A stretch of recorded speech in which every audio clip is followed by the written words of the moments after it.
Hello friends and welcome back to sty to right. अगर आपने recently open source के बारे में सुना है और कंफ्यूज्ड हैं कि ये ओपन सोर्स प्रोजेक्ट्स होते क्या हैं, गिट और गिटहब में डिफरेंस क्या है, इनको कैसे पढ़ें, ओपन सोर्स प्रोजेक्ट्स में कॉन्ट्रीब्यूशंस कैसे करें, कैसे कंट्रीब्यूटर बने, आप तो भी एक कॉलेज स्टूडेंट हैं, ओपन सोर्स के कौन से प्रोजेक्ट्स उठाएं, प्रोजेक्ट्स इतने सारे हैं, पता कैसे चलेगा कि ये ओपन सोर्स है और कौन से प्रोजेक्ट्स हैं जिसमें मैं कंट्रीब्यूट कर भी सकता हूँ, और आखिर ओपन सोर्स कम्युनिटी में पार्टिसिपेट करने का फायदा भी क्या है। आराम से कॉलेज करते हैं, बाद में प्लेसमेंट्स की तैयारी करेंगे और जॉब लेंगे, तो मैं क्यों ओपन सोर्स कम्युनिटी या ओपन सोर्स प्रोजेक्ट्स में पार्टिसिपेट करूं। अगर आपके दिमाग में भी ये सब सवाल आते हैं या हैं, तो ये वीडियो आपको एंड तक देखना चाहिए। इस वीडियो में मैं इन सारे सवालों के जवाब देने वाला हूँ और आपको गाइड करने वाला हूँ एक अच्छा रोड मैप के साथ कि कैसे अगर आप ओपन सोर्स कम्युनिटी या ओपन सोर्स प्रोजेक्ट्स में पार्टिसिपेट करना चाहते हैं तो आपको क्या करना चाहिए। वीडियो को स्टार्ट करने से पहले एक बहुत ही जरूरी मैसेज, प्लीज हमारे यूट्यूब चैनल को सब्सक्राइब कीजिए, क्योंकि इस तरह की और भी बहुत सारी वीडियोस मैं बना रहा हूं जो कि कॉलेज स्टूडेंट्स के लिए बहुत ज्यादा हेल्पफुल होने वाली है। तो इस वीडियो को स्टार्ट करते हैं समझने से कि ओपन सोर्स प्रोजेक्ट्स आखिर होते क्या है। ओपन सोर्स क्या है? ओपन सोर्स दो वर्ड से मिलकर बना है ओपन सोर्स, और इसका मतलब है कि वो प्रोजेक्ट्स, वो कोड, वो सॉफ्टवेयर जो कि ओपनली अवेलेबल हैं, जिसमें कोई कॉपीराइट का कोई इशू नहीं है, आप उसका कोड बिल्कुल तरीके से स्टार्टिंग से एंड तक सारा देख सकते हैं, उसमें कंट्रीब्यूट भी कर सकते हैं, उसमें क्या इश्यूज चल रहे हैं, क्या सिक्योरिटी वल्नरेबिलिटीज हैं, कौन कौन उस ओपन सोर्स सॉफ्टवेयर को यूज करके उसके ऊपर और बिल्ड कर रहा है, ये सारी चीजें प्रॉपर्ली पब्लिकली लिस्टेड होती हैं ओपन सोर्स प्रोजेक्ट्स के लिए। दो प्रोडक्ट्स की बात करते हैं, एक है वर्डप्रेस और एक मान लीजिए फेसबुक की अपनी वेबसाइट या फेसबुक मैसेंजर की ले लीजिए। फेसबुक मैसेंजर जो है वो एक प्राइवेटली ओन्ड प्रोडक्ट है जो कि फेसबुक कंपनी या मेटा कंपनी होल्ड करती है, तो उसका प्रोजेक्ट का जो कोड है वो हम नहीं देख सकते, ऑब्वियसली वो एक इंटेलेक्चुअल प्रॉपर्टी है मेटा कंपनी की। बट वहीं पे वर्डप्रेस जो है वो एक ओपन सोर्स प्रोजेक्ट है, तो अगर आप चाहें तो वर्डप्रेस का सारा कोड देख सकते हैं, उसमें प्लगइन्स कंट्रीब्यूट कर सकते हैं। तभी वर्डप्रेस का जो एक इकोसिस्टम है वो इतना बड़ा हो गया क्योंकि वो एक ओपन सोर्स प्रोजेक्ट था। इसी तरीके से अपाचे वेब सर्वर है, वो भी एक ओपन सोर्स प्रोजेक्ट है। मोजिला फायरफॉक्स का जो वेब ब्राउजर है वो भी एक ओपन सोर्स प्रोजेक्ट है। लाइनेक्स अपने आप में एक ओपन सोर्स प्रोजेक्ट है। तो बहुत सारे ओपन सोर्स प्रोजेक्ट्स हैं जो कि शायद हम रोज यूज करते हैं बट हमें पता नहीं है कि वो ओपन सोर्स सॉफ्टवेयर है। तो ओपन सोर्स सॉफ्टवेयर का की यही है कि उसका कोड किसी के लिए भी अवेलेबल है, आप उसको डाउनलोड करके देखिए, उसको रीडिस्ट्रीब्यूट कीजिए, उसमें अगर आपको कोई इशू मिलता है तो उसकी टीम को कंसल्ट कीजिए, उस इशू का फिक्स प्रोवाइड कीजिए। सिक्योरिटी थ्रेट्स, अगर आप साइबर सिक्योरिटी में है तो किसी भी ओपन सोर्स सॉफ्टवेयर को आप सिक्योरिटी वाइज टेस्ट कर सकते हैं और उसके सिक्योरिटी इश्यूज को रिपोर्ट कर सकते हैं। तो एक ओवरऑल बहुत ही लार्ज कम्युनिटी एक ओपन सोर्स सॉफ्टवेयर पे काम करती है, सब मिलके एक साथ उस पे काम करते हैं। तभी अगर आपने सुना भी होगा कि ओपन सोर्स सॉफ्टवेयर जो होते हैं वो कम्युनिटी ड्रिवन होते हैं, डेवलपर कम्युनिटी ड्रिवन होते हैं, क्योंकि उसमें बहुत सारे लोग अलग अलग जगहों से जितना अपना कर सकते हैं उतना कंट्रीब्यूट करते हैं। तो ये तो थी ओपन सोर्स प्रोजेक्ट्स या ओपन सोर्स सॉफ्टवेयर की बात। अब जब भी ओपन सोर्स सॉफ्टवेयर में कॉन्ट्रीब्यूशन की बात आती है तो सबसे पहले जो प्री रिक्विजिट आती है वो होती है गिट या गिटहब। अब बहुत सारे कॉलेज के बच्चे तो इसी में कंफ्यूज रहते हैं कि ये गिट और गिटहब आखिर है क्या, क्या ये सेम चीज है, क्या गिटहब को शॉर्ट में गिट बोलते हैं या इनका क्या लेना देना है, क्या रिलेशनशिप है। बहुत लोगों को यही कंफ्यूजन रहता है, हमें भी था स्टार्टिंग में, आज उसको क्लियर कर देते हैं। अब गिट जो है वो एक वर्जन कंट्रोलिंग का टूल है। अब आप सोचोगे वर्जन कंट्रोलिंग क्या है, तो इसको इस तरीके से समझिए, अगर आप 2-3 लोग मिलके कॉलेज में, आप 2-3 दोस्त मिलके एक प्रोजेक्ट पे काम कर रहे हैं और कुछ 3-4 फाइल है उस प्रोजेक्ट में और वो सबके पास, आपके पास कॉपीज हैं, आपके जो भी दोस्त हैं सबके पास एक कॉपीज है और सब अपना अपना घर बैठ के उसमें कोड चेंजेस कर रहे हैं।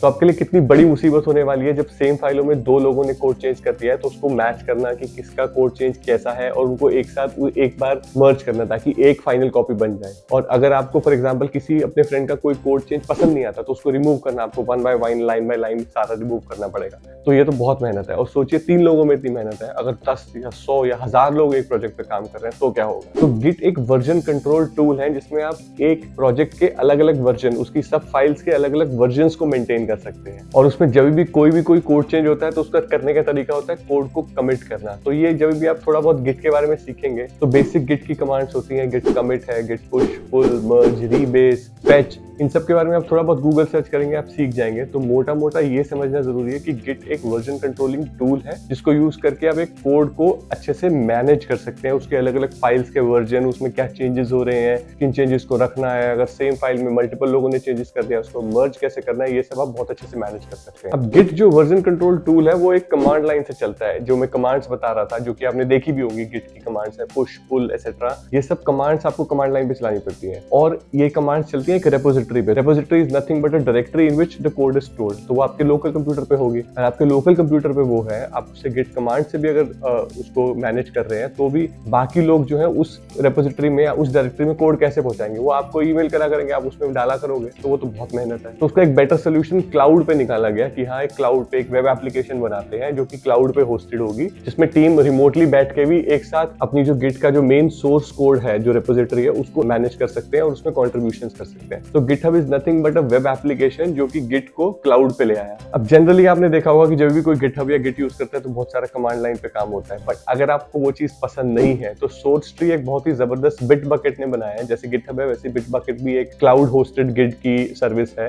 उन्होंने एक फ्री टूल बनाया है, सोर्स ट्री टूल, जो कि एक बहुत अच्छा टूल है, विंडोज, मैक और लाइनक्स में अवेलेबल है। उसको आप डाउनलोड करके ये सब कुछ एक बहुत अच्छा GUI के थ्रू मैनेज कर सकते हैं कि आप डिफरेंसेस देख सकते हैं कोड फाइल में आपने क्या किया है, आप कमिट का मैसेज प्रॉपर्ली डाल सकते हैं, पुश पुल ले सकते हैं, मर्ज कर सकते हैं। It makes your life very easier अगर आपको गिट कमांड लाइन उतना पसंद नहीं है तो ये तो बात थी गिट और गिटहब की। नेक्स्ट स्टेप कम्स कि अगर आप ओपन सोर्स कॉन्ट्रीब्यूशंस करने का आपने मन बना ही लिया है तो कैसे करें, किस में कंट्रीब्यूट करें। तो प्रोजेक्ट्स पिक करना एक बहुत ही क्रूशियल स्टेप है। आपको बहुत सारे प्रोजेक्ट्स हैं अवेलेबल, आप गूगल सर्च करेंगे तो आपको बहुत सारे प्रोजेक्ट्स मिल जाएंगे ओपन सोर्स सॉफ्टवेयर पे जो काम करें, बट किस प्रोजेक्ट को पिक करें, अब उसका भी एक तरीका है। ज्यादातर जो प्रोजेक्ट्स होते हैं ओपन सोर्स वो आपको गिटहब पे उनकी रेपोजिटरी मिल जाएगी आसानी से, आप सर्च कर सकते हैं।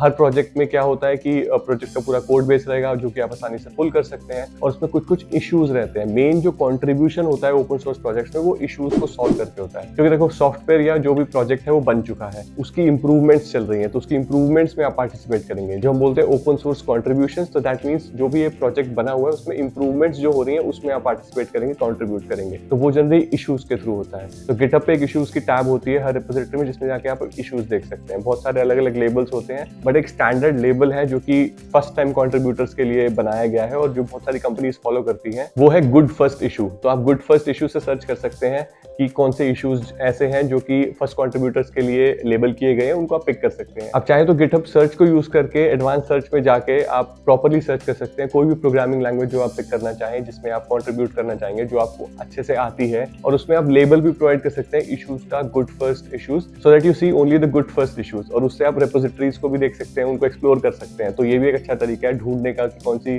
ओपन सोर्स प्रोजेक्ट्स में अच्छे गुड फर्स्ट इश्यूज हैं। Then there is GSOC, Google summer of code. वहां पे बहुत सारी ओपन सोर्स ऑर्गेनाइजेशंस जो कि चाहती हैं कि नए कंट्रीब्यूटर्स उससे जुड़े, वो अपने आप को लिस्ट करती हैं, वहां पे गूगल समर ऑफ कोड में पार्टिसिपेट करती हैं। आप भी गूगल समर ऑफ कोड में पार्टिसिपेट कर सकते हो।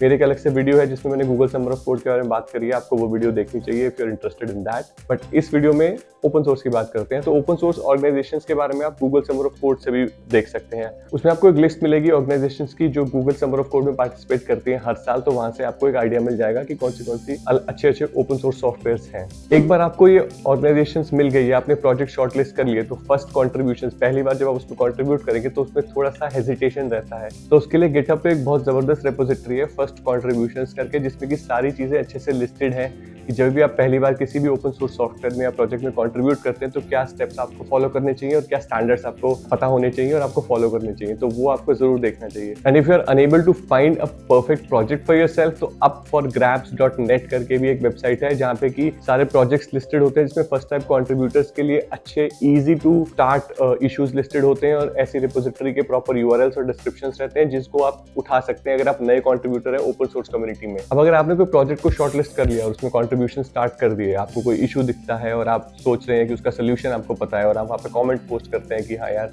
ये इसका सोल्यूशन है, तो थोड़ा सा आपको पेशेंस रखनी पड़ेगी, बिकॉज क्योंकि वो एक ओपन सोर्स प्रोजेक्ट है, उसमें बहुत बड़ी टीम, रिमोट टीम काम कर रही है, तो शायद आपको रिप्लाई उस पर उतना जल्दी ना मिले। But don't get demotivated by this, it happens sometimes, time taking थोड़ा रहता है, क्योंकि like I said distributed team है, बड़ी टीम है, वो ऑलरेडी और चीजों पे भी काम करे, तो आपकी जो कमेंट है उस पर रिप्लाई अगर नहीं आ रहा है, इसका मतलब ये नहीं है they are not interested in getting in touch with you, but maybe they are preoccupied with some other work. तो ये सब तो होगी ओपन सोर्स प्रोजेक्ट्स और ओपन सोर्स कम्युनिटी और ओपन सोर्स सॉफ्टवेयर्स के बारे में बात। But last and the most important question is that is कि why should I even care about open source projects? I am doing good in my college, मैं DSA पढ़ रहा हूँ, एल्गोरिथम्स पढ़ रहा हूँ, हूँ, क्यों मैं टेंशन लूँ कि मैं ओपन सोर्स प्रोजेक्ट्स में पार्टिसिपेट करूँ, ओपन सोर्स सॉफ्टवेयर में अपना दिमाग खराब करूँ। तो देखिए सबसे बड़ा जो मेजर एडवांटेज है आपको ओपन सोर्स सॉफ्टवेयर में पार्टिसिपेट करने से आएगा, वो आएगा कि आपकी अंडरस्टैंडिंग बढ़ेगी कि रियल वर्ल्ड प्रॉब्लम्स में कैसे कोडिंग होती है। रियल कोड बेसिस को आप देख पाएंगे और आप समझ पाएंगे कि कैसे कोड लिखा जा रहा है, कैसे स्ट्रक्चर किया जा रहा है कोड को, कैसे पार्टिसिपेशन हो रहा है कोड में, किस तरह की क्वालिटी एक्सपेक्टेड है।